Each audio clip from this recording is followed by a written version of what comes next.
ഇത് വരുന്നത് കൊണ്ടാവും സ്കൂട്ടർ ഇട്ടിട്ടുണ്ടാവുക. സ്കൂട്ടറല്ല, ബൈക്കാണ്.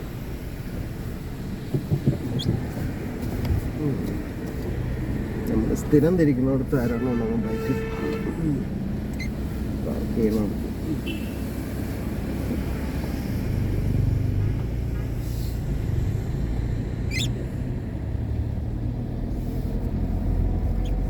ബാക്കിലൊരു വലിയ ഈ ബൈക്ക്, ബാക്കിലൊരു വലിയ പെട്ടിയൊക്കെ വെച്ചിട്ടുള്ള ഒരു ബൈക്ക്.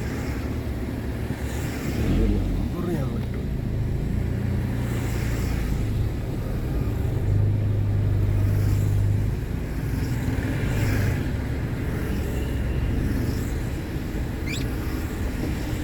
AL40A918 AL40A918 അങ്ങനെ കണ്ടായിരുന്നു.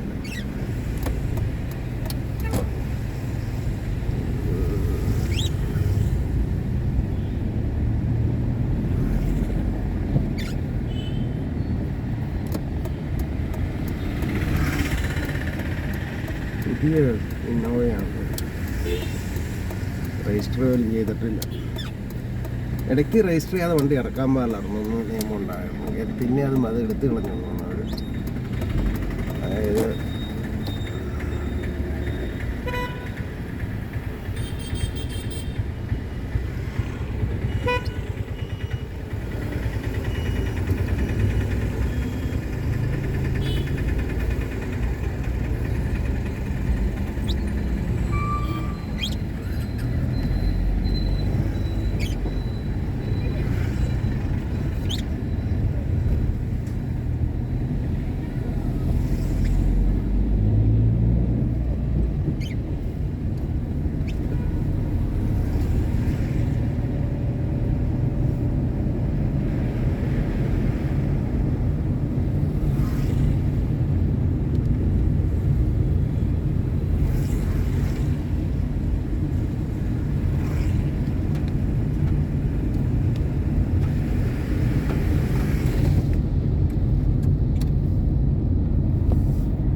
കേരളത്തിൽ തൊഴിലില്ലായ്മ ഭയങ്കര കൂടുതലാണ്.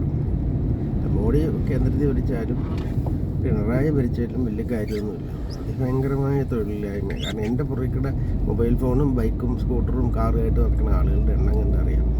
അത് മറ്റേ ദുബായ് ഗ്രൂപ്പ് കാശ് കൊടുത്ത് വിട്ടേക്കണായിരിക്കും. പക്ഷേ ഈ കാശ് കൊടുത്ത് ഈ നിസാര ഡെയിലി 500 രൂപ 1000 രൂപ അല്ലെങ്കിൽ 700 രൂപ ബാറ്റയ്ക്ക് അപ്പോൾ ഇങ്ങനെ നടക്കാൻ ഇത്ര ആളെ കിട്ടുക എന്ന് പറഞ്ഞു കഴിഞ്ഞാൽ ഇവിടുത്തെ തൊഴിലില്ലായ്മ എന്തൊരു രൂക്ഷമെന്ന് ആലോചിച്ചു നോക്കും. കേരളത്തിൽ അതിഭയങ്കരമായ തൊഴിലില്ലായ്മ.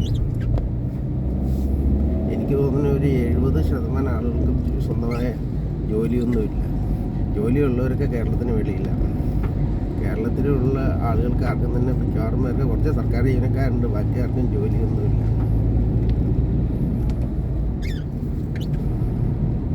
ബാക്കിയുള്ളവർ ഇതുപോലെ മൊബൈൽ ഫോണും പിടിച്ചുകൊണ്ട് ഇങ്ങനെ നടക്കുക.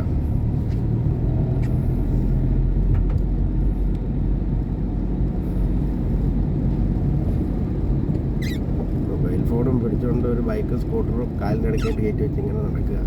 ആരെങ്കിലും പറയിക്കണം, അതിനെന്തെങ്കിലും ബാറ്റ കിട്ടും.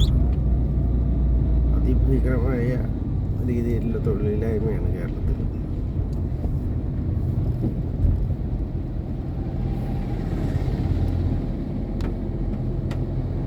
അതിപ്പോൾ കേന്ദ്രത്തിൽ മോഡി ഭരിച്ചാലും കേരളത്തിൽ പിണറായി ഭരിച്ചിട്ടും കാര്യമില്ല. അതിഭയങ്കരമായ തൊഴിലില്ലായ്മ.